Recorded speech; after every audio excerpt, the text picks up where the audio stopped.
We've been brainwashed and we didn't even realize it. We've been brainwashed about wealth. I'm Kamil Ravin, and in this video, I want to talk about our perception of wealth, our relationship with money, and the massive impacts that it actually has on the lives that we're living. And I want to start this off with a story about a conversation I had with someone that I know recently, and their response to a question that I asked was quite interesting. It was a fairly long conversation, but to just really sum up what this question was, I asked them, do you think wealth is a bad thing? Do you think it's bad to be wealthy? And with conviction, they said yes. They said it's bad to be wealthy. And I found that really curious.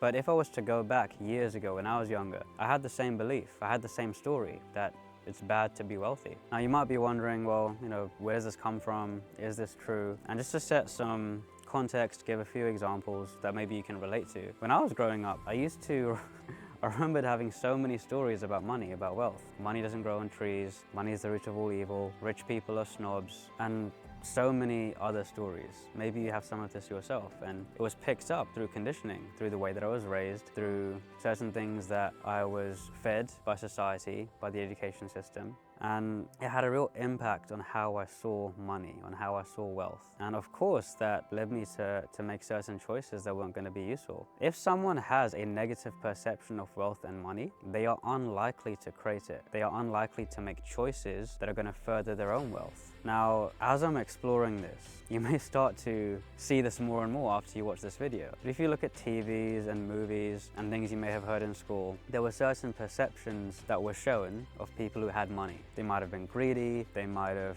not cared about other people, and even people who worked in sales, right? Salesmen who were trying to make money. They were always given a bad perception in movies, right? To be shown to be sleazy or manipulative. There was this association with wanting money, with having money, that was given a negative spin. And that was really interesting. Now, I'm not saying that there aren't people with wealth who do behave in those ways, but it's not about wealth. You get people who have very little money that behave the same way too. This is what I'm trying to get at. There is this perception and conditioning of wealth that can get ingrained in us, which then begins to limit us in many ways. Over the years, I had to start unrooting and challenging my own money beliefs, my own beliefs about wealth and how I viewed money in general. Because I saw there was this negative connotation, this feeling of money being scarce, this feeling of having lots of money being a weird thing.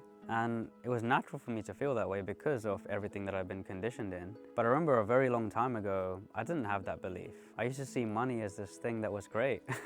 I used to love money, not in a egotistical or greedy way, just in an abundant way. Thinking, yeah, it would be great to have lots of money, to have freedom and luxuries and make different choices. And that began to change over time. So one of the reasons I'm making this video is to start removing and cleansing this brainwashing that we've had around wealth and money. If I'm going to really get down to it, money in and of itself, wealth in and of itself, is a neutral energy. It's a neutral tool that we have. It's something that we've been given in this world that we can use to create things, to buy things, to give away. So it's just a tool, like any tool. And it's about how you use it. It's about how you see it. Some people see money as an energy, an amplifier of who you already are.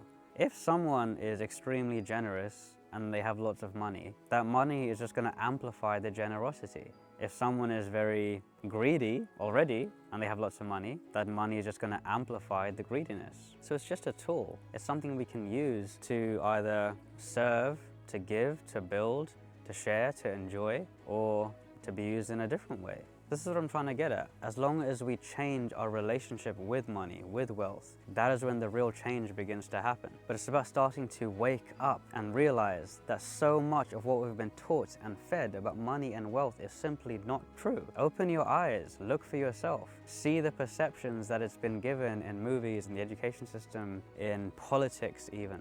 There's such a divide amongst those who are wealthy and those who aren't, and it creates so much conflict. But if we can see that money and wealth can be used as a tool to help everyone prosper, it's not a zero-sum game. Do you know what I mean by that? It doesn't need to be seen as this limited thing where there's only so much money to go around, and if someone has lots of money, you mean that they've taken away from loads of others. That's not how it works. Money is there to be created. It's there to be shared. There's this saying, right? Money is never yours. It's just your turn with it. It's just the flow. There's a cyclical flow to money. It comes in and it comes out. And if we see that it doesn't need to be something that is treated as mine and we own it, then there's less of an attachment to it and it can just flow in abundance. This conversation around wealth, around our relationship with money, it goes so deep. Another example is a story about how you need to save for a rainy day. You need to make sure you count every last penny. And again, it doesn't mean it's true. There's a wealth consciousness available, a wealth mindset available. And you could say a scarce mindset, a broke mindset